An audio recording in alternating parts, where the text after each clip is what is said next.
Gym के साथ दो चश्मी हाथ जोड़कर इस तरह से लिखें झ बनाने के लिए। झ और छ एक ही तरह लिखा जाता है, सिर्फ नुक्तों का फ़र्क हो जाता है।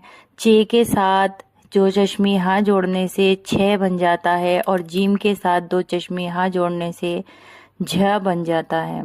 इसी तरह ढ लिखने के लिए हमें डाल में दो चश्मी हाथ जोड़नी है, वो ढ पढ़ा जाएगा। दाल में दो चश्मी हाथ जोड़कर ध पढ़ा जाता है। रे के साथ दो चश्मी हाथ जोड़कर लेह पढ़ा जाएगा, लेह जैसे पढ़। इस तरह से ख लिखने के लिए काफ के साथ में दो चश्मी हाथ जुड़ेगा, इसी तरह घ लिखने के लिए गाफ के साथ दो चश्मी हाथ जुड़ेगा। इस तरह से एक बार आप मेरे साथ सभी हुर्फ दोहरा लीजिए। झ, छ, ढ, ध, ड़, ख, घ। मैंने हिंदी में भी लिख दिया है, आप